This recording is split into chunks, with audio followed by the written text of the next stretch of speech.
Okay. All right, so we're going to go ahead and get started and just kind of take a step back from what we've been doing and learning about the reproductive anatomy and how we go about actually doing AI in cattle, and talk about why do we do AI in cattle and what is AI. So I'm going to go ahead and get started here, hopefully. So we talk about what is AI. We use a lot of abbreviations in this industry. And so just making sure that everybody understands that AI stands for artificial insemination. And that can mean either we're using, like in cattle, like you've seen in the previous videos, we're using frozen semen, or it can also mean that we're using fresh semen that was recently collected and just breeding those animals individually by somebody doing this, a person doing that, as opposed to the male of that species doing that. So fresh semen specifically, we don't use it a whole lot in cattle, but you think about some of the other species that we work with in the livestock industry. Swine is probably the one that we utilize fresh semen the most in the fact that it's just refrigerated. Typically it's not frozen, sometimes it is, but some species go through that whole freezing process better than others. So just, I want you to know that you can utilize, it can mean both, we're using either frozen or fresh collected sperm as well, or semen as well. It doesn't necessarily mean that we have to use frozen, but just the fact that we as humans are doing the insemination as opposed to the male of that species. So we're gonna go ahead and move on and talk a little bit about history. So I know there's just a couple of people on, but just go ahead and take a guess at when you thought we maybe first started. This is specifically in cattle, not talking about horses or humans or anything like that. But and Mrs. Jones, yeah, when we are recording, technically we're not supposed to have their faces or anything on there. So so we're gonna have to ask those as hypothetical questions. Yep. So theoretically, go ahead and pick one of those answers. But I will tell you that we actually started using it in cattle in 1936. And that was before the whole freezing process started taking place. So we were utilizing fresh semen at that point. And back then, they used to airdrop that semen to AI breeders every morning. And so they would collect those bulls. And that bull semen can stay good quality for about 2 days. There, you can still find viable sperm in those collections 2 days out. So they were utilizing extenders, which we had talked about in a previous video, and that is adding things into that collection, that ejaculate, so that those sperm cells are protected and they have energy. Typically, it's going to be a milk or an egg yolk based extender to kind of protect those cells. So back in the 1930s, we were doing drops via planes. They would get a little parachute in the morning and then go out and breed, specifically in this case, those dairy cows on their route that day. We've obviously advanced in our freezing processes, so we're freezing those straws now, and we can utilize them whenever we need to and ship them that way a lot better. So moving on to talking about what is natural service versus what is artificial insemination. We talked about what artificial insemination is. Natural service is the term that we use when, in this case, a bull would cover a cow and actually breed her when she's in heat out in the pasture or in the barn. So that process is called natural service. And so let's take a look at natural service real quick. There are some pros, some benefits to actually doing natural service. There are obviously some concerns as well. But there is definitely a place for bulls, and we'll get into dairy versus beef, but specifically on the beef side.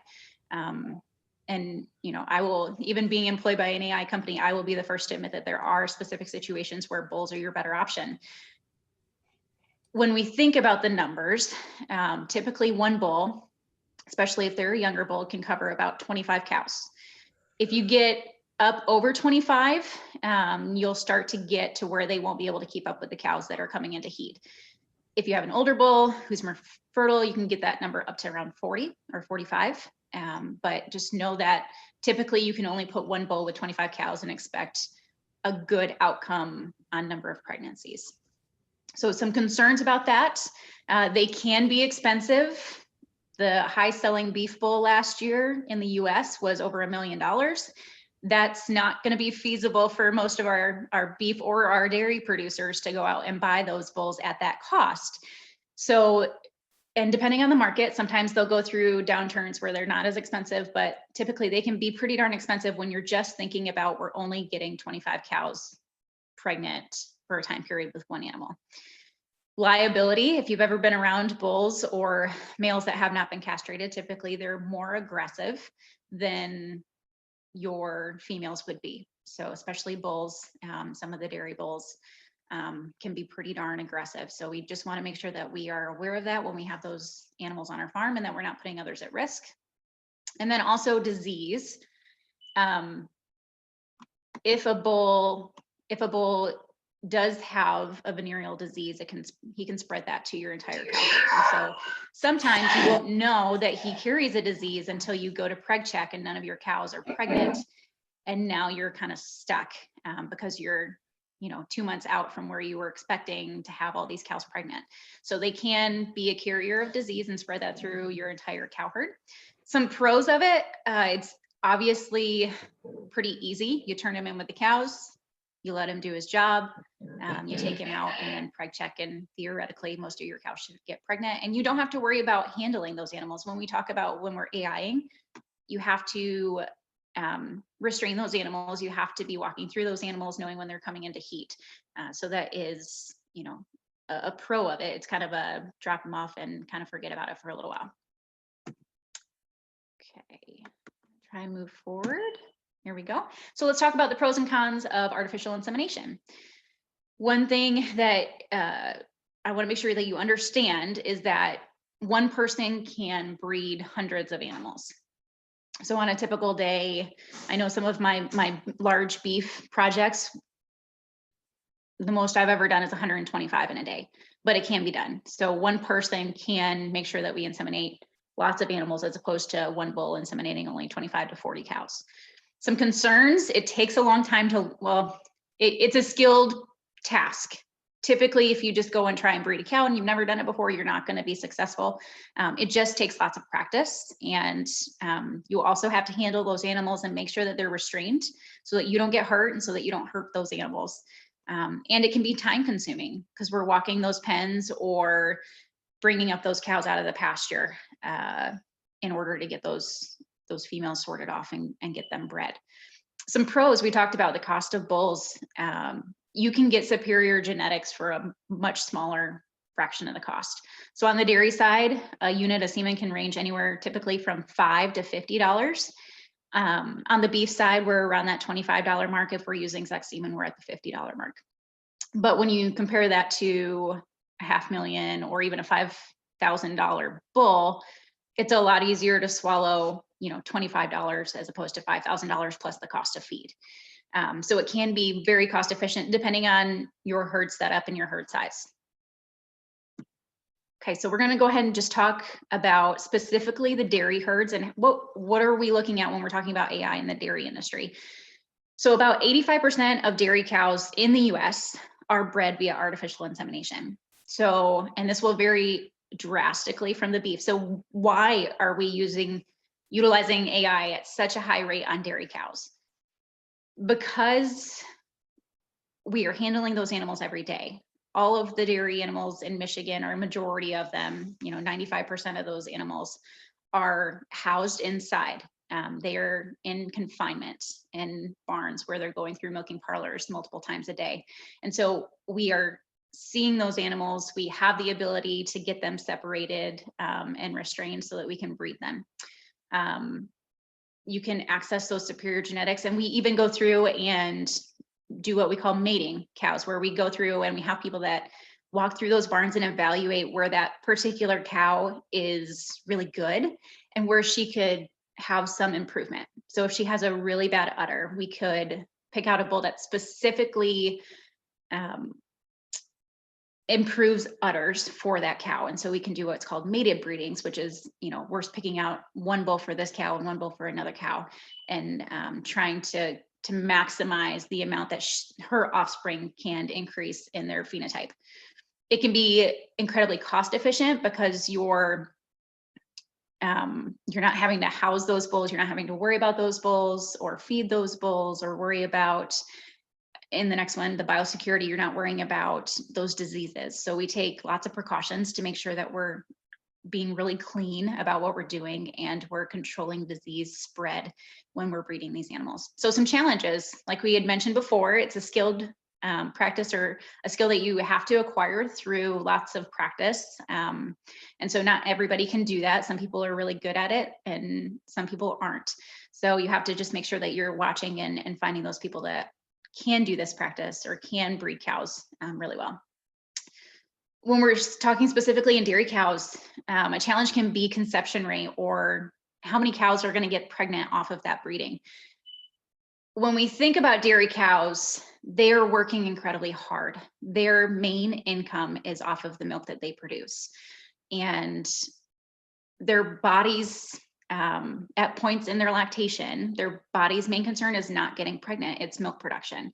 And so fertility or her fertility can take a back seat to that milk production in super high producing herds. So if we're getting up over, 100 pounds a day, sometimes, not always, but sometimes that conception rate or the number of cows that we get pregnant off of that breeding can fall to where it's like 35 to 45%.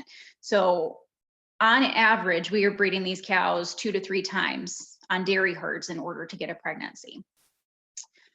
And in dairy cows, because they are going through lactation and because we want them to calve, in 13 months or so, depending on the herd, we will utilize estrus synchronization. We haven't talked about that yet. We're going to get into that next week.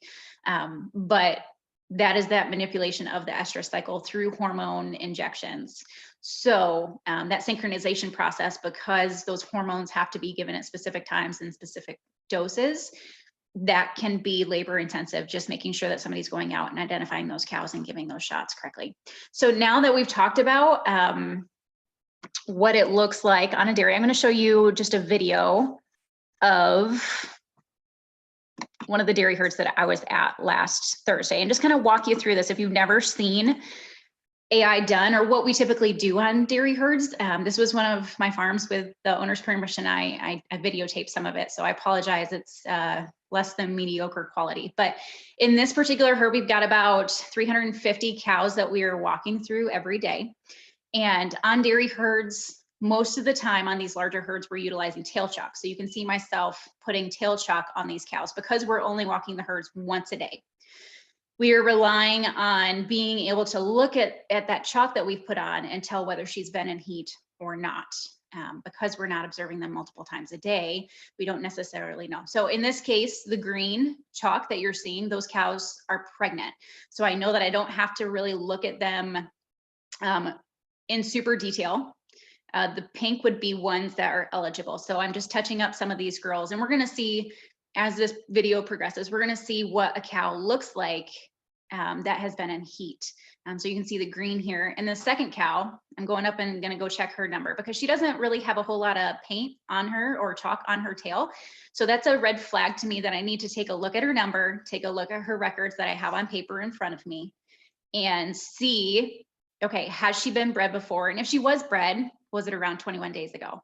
And if so, I'm going to mark her, like you'll see here, to breed. She happened to be bred 20 days ago, which indicates that she just did not conceive on that breeding. So we go through and we walk these cows and we tail chalk. There's going to be another cow here. I breed at this farm on an estrus synchronization day. So this cow right here, you can see that she's got a number 8172 on her hip. She is on my list of cows to breed no matter what, because we've gone through and given her the shots she was due for breeding that morning. Wanted to show you this. So when I pulled up to the farm, I noticed this before I even got into the pens. This cow, this black cow with the horns, is licking another cow and just kind of being nosy. Those are secondary signs of heat, meaning either the black cow is in heat or the cow that she's fussing with is in heat. And we need to take a look at that. So anytime that they have their muzzles up onto the cows, we need to be taking a look. She is definitely in heat. You can see there's no chalk left. it looks like she's been rubbed off. She's got little strawberries up on her pins. And so she was actually an off-stand cow that day. And the horn cow was the cow to be bred as well. They were both, one of them was a repeat and one was a synchronization cow. So I apologize. I was trying to do two things here, hold my camera and thaw semen. So it's a little rough, but you guys watch semen handling technique yesterday, or how to load guns. So I just go through this process. This particular day, I had 14 cows to breed. You want to make sure that you're only thawing enough semen that you can get into those cows in 15 minutes, because then your sperm cells start to die. So we're going through and thawing these units in order to get these cows bred. This particular herd is mated, which means that we're picking specific bulls out for these cows. And so not every cow that I bred that day was mated or was bred by the or we used the same bull on. I think we used like 3 or 4 different bulls that day, just to try and reduce inbreeding, and then also to maximize what those offspring are going to be phenotypically. All right, so we're putting our semen tank back. We let those units thaw for 45 seconds to a minute in a 96 to 98 degree water bath. That's what our unit of semen looks like. We'll go ahead and trim that end off and then put them in the sheath and then into our AI gun. So that was one bull. Here's the second bull. So I was thawing 3 units at this particular go around. So a lot of times we'll only do, 3 or 4 at a time if they're locked up in those headlocks, and then come back and get another bull for specific cows. So I'm putting them in those sheaths, and then that's my gun warmer. It actually keeps everything at a very specific temperature. So this is the actual process of breeding a cow. For those of you that were able to make it into the lab, you'll understand that every cervix is different. Some cows take us longer to get through, but I kind of just wanted to give you an idea of how long it takes to get a cow bred. So just making sure that she is aware that I'm back there so I don't get kicked. And then we palpate through the rectum. And we're feeling for that cervix and the reproductive tract underneath. All right, so I found her cervix. I'm cleaning the vulva because we don't want to push any of that manure up into her vagina or into her tract. I take the AI rod, and you'll see on this cow, I'm actually shocked. She's got a ton of mucus, which is another sign that that cow is in heat. You'll see it here in just a second. But that's always a good indication that we're hitting her or getting her bred at that right time. So you can see that mucus that's coming out, and that acts, especially in natural service, it acts as lubrication, so we're not hurting those animals. But manipulating that gun through that cervix, I got through, and now I'm depositing that semen slowly. We don't want to shoot it through there. So that is all it takes, less than a minute usually, to get those cows bred, and then just double checking, make sure that I bred her to the right bull, because it's better to know now than it is in 9 months when that calf comes out. Okay. So we are going to go back to our presentation here and talk about AI in the beef industry specifically now. And how does it look different? So remember, we utilize AI in about 85% of dairy herds. Only about 10% or less actually of US beef cows are bred via artificial insemination. We think about, okay, so why is that difference? Well, dairy cows are confined. Beef cows typically are not. So when we're thinking of our 5,000 cow herds out west, you're probably not seeing all 5,000 cows in a single day out there. We're checking them just a couple times a week. So it's really hard to get those cows in and get them sorted and get them restrained so that we can breed them. But there are benefits, and there are some producers that choose to AI because these benefits outweigh the challenges. So those superior genetics, you can get really, really good bulls. On the beef side, we're talking about bulls that produce quicker growing animals that are higher meat quality. And so they get paid, per pound or per quality grade when those animals go to slaughter for the meat quality. And so if we can utilize or increase those traits in our calves, then it will pay for the cost of AI. We also have really good fertility in beef cattle or beef cows. Those beef cows are not working as hard. They're not under as much stress. They are milking for or feeding a calf, but it's not anywhere as close. We're not putting as much strain on them as we would our dairy cattle. So typically we'll see, 70 to 75% in cows, and we'll see even higher in heifers just because they're not milking. They are not feeding a calf. And so their body isn't under as much stress. So we'll even see 80s in those heifers, or expect to see 80% conception rate in those heifers. We talked about the cost efficiency versus the payoff, that they're just getting so much more for more pounds of calf for that calf crop that results. And then you can also get lots of offspring out of one bull. So on my beef herds, we are usually breeding 20 or 30 animals to the same bull. And so you can, when those calves are born, you can say, oh yeah, this bull's really consistent in this area, or he's not very consistent, and so let's switch for the next calving season. And so you can look at those sire groups. You can decrease your calving season. So when we synchronize these animals, which we almost always do when we're talking about beef breeding, you can get to where all of your calves are born within a 45-day window, which makes those calves very similar when you're going to sell them. They're all going to be about the same size because they're all about the same age. And that is really good for processors. And it's typically a one-day process because we are synchronizing those animals. We're usually only talking about breeding via AI for one day or less, even like a morning. Again, with the challenges, it's a skill practice. Not everybody can do it. You do still need a bull for these large herds, but the thought is we get 70 to 80% of these cows pregnant off the AI, and then you can turn a bull in for 100 cows because he's only going to have to cover 30% of those animals that didn't get pregnant. So you won't need as many bulls. And then almost all, and we talked about this, almost all AI is synchronized. Whoops, I misspelled that. Synchronized in beef. So you do have to have lots of labor in order to get that synchronization done. You do have to buy those drugs in order to get those synchronization protocols followed. And then you also have to follow that timing specifically. And we'll talk about that next week. But what does that look like on a beef herd? And we're going to talk specifically out west. We're not going to talk about our smaller herds here in Michigan, just specifically out west. So I'm going to hopefully turn this down, and if I need to turn it up, we will. But and I know this is a promo video, but it just gives you a really good idea of what AI looks like when we do these large breeding projects out west.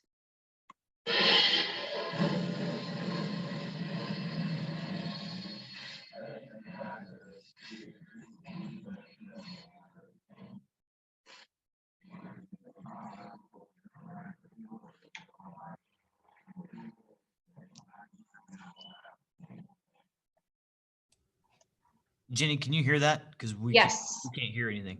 You can't hear it? Mm-mm. Sorry.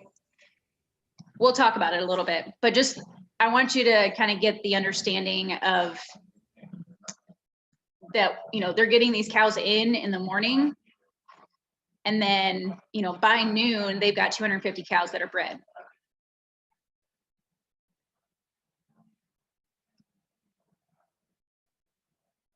And we'll go ahead and we can link this video down into your Google Classroom just if you want to see that. So he was just saying that he can use those superior genetics, that he could not go out and buy those bulls that he's using just to cover his cows, that they would just be way too expensive, and that he utilizes an AI technician to get 250 cows bred. That he can breed cows, but there's no way that he could get 250 of them bred in less than 3 hours.